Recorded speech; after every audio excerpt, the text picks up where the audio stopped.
Hey guys, so I'm going to post an update on the car. I had these big plans to do like a really cool reveal video when it was done, but that's just not going to happen because I can't get the front end done in time. And the cool new headlights I wanted to order probably won't be here for a couple more months. So I'll just go through, show a few things I've done this winter. I'm still trying to get this done on like a $10,000 budget. I think I'm like $8,500 as it sits right now. The engine hasn't changed a whole lot other than the cam. I did delete the power steering because I plan on doing electric power steering at some point. I don't know if you can see, but a lot of guys ask about these LS engines in a C4 Corvette. This is with the truck accessories, and the pulley does clear the rack. So even with a power steering pump in there, you might have to knock this sleeve off of the steering shaft and run a smaller Dorman pump, but all the accessories fit fine. I have the big case alternator, but the small one will probably fit under a stock hood. I don't think the stock truck intake will, so you will have to switch over to an LS1 style intake. I was going to do the front intercooler setup a little different. I really don't like the way that it sits up there. Very Rolls-Royce-ish. So I was going to lower it, but as you can see, I'm starting to fab up some sort of front bumper. I'm going to try and make it match the back. I'll get around there in a second. Alright, I got C6Z06 wheels and tires here. Very, very nice setup. 18 by 10.5 in the front, 19 by 12 in the back. Those things are huge on there. To get them to fit a C4, I did have to run a spacer because they rubbed a few spots here. And the rear sway bar, they hit a little bit. So I have 2-inch spacers in there now. I'm going to try and knock it down to like a 1-inch. Here's my ridiculous new rear wing. I think I'll post a couple pictures in there.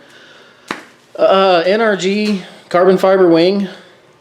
I threw out the stock mounts and I used these chromoly tubes and Heim joints. I have active aero here, which is set up on the brake pedal for now. So when you hit the brake, these extend and push this down, causing the wing to go vertical 90 degrees to act as an air brake. I can do these based on mile per hour, so it'll adjust as traction is needed or how fast I'm going. I might do that at some point. Painted the tub army green. Did a full cage.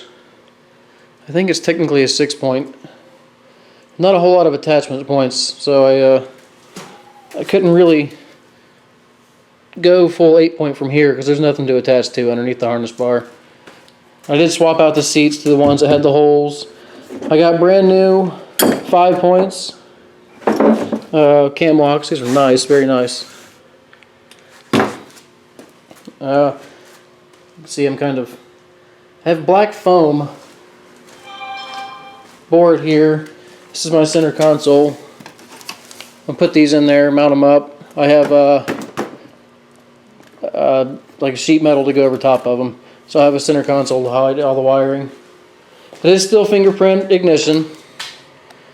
We'll have a push button start though. Flex fuel. This is a GM flex fuel sensor. The fuel cell is full of E85. This is a bypass, so that all of the fuel in the return line doesn't have to go through the flex fuel sensor. So a lot of guys with very large fuel pumps have problems with restrictions, so you end up with higher fuel pressure because you're not bleeding off enough. So the Y should take care of that. We have a dual AEM setup here. Let's see if you can see this. 2 AEM pumps. These are spin-on filters from Northern Tool. They flow like 5,000 gallons per hour or something ridiculous, so I shouldn't have to worry about them at all. And it's 10 micron pre and post. There shouldn't be any issues there.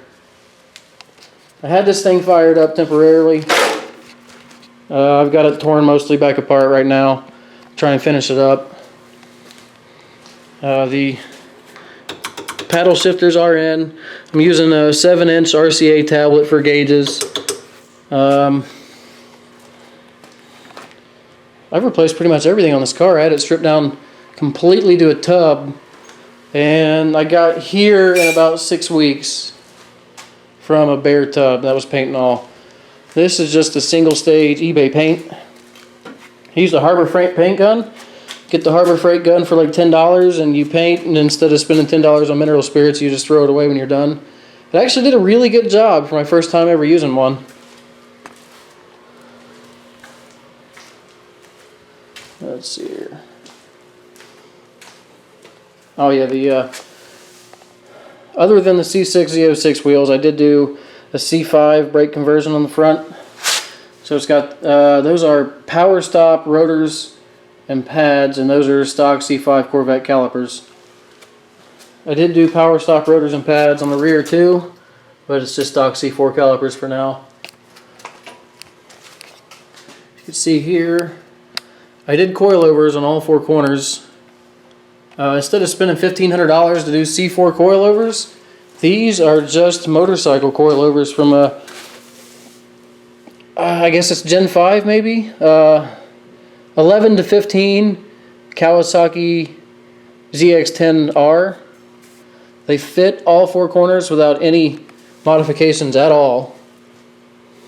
I just bolted in. The rears though, I did have to move forward. You see the reservoir here. I had to move these 4 inches forward because they hit the axle on just that side there. But I used the stock Corvette upper shock mount, and I bolted that to it, and then I bolted them right back in. So no changes there. They went in great. What else do I have here? I have so much more that just hasn't made it onto the car yet. Oh, I do have a line lock. There's a line lock for the front. Active arrow here on the back. I think that's about it. Nice cheapy battery box from Jegs. I think it was $25 for the fabricated battery box. Hopefully the car only weighs about 2,500 pounds with me in it. I did manage with the new cam and stuff to get over 20 pounds of boost on the 2-step anti-lag with the engine on the stand. And that was without any load. So I'm sure I can hit 20 pounds pretty easy just driving around on the 4.8. I do have an aluminum block. I'm probably going to go aluminum 5.3 if this ever lets go. Maybe an aluminum 4.8 depending on the power curve of this cam. That should be okay. Just not enough stroke. The cam's like a carburetor cam with a lot of overlap, so I might have to add a few more cubic inches and a little more stroke in there. I haven't put the side pipes on yet. I will at some point, probably. I thought about just putting a 90 on it and dumping it straight out right there. People really like the side pipes though. Maybe I'll get back with those. I bought a cheapy eBay drift brake, but still debating on putting this thing in there. It looks nice, but it's got some major flaws there. I had a water meth setup I made for like 30 bucks. I was going to do a video on and a few tests, but since I went to 85, I might not do that. I think some of the parts are still sitting over here. I started on this little thing here too for my daughter. I'll have to see if I still have the video when I fit the engine in and how I was going to get everything to work. I think it may have been on this memory card though.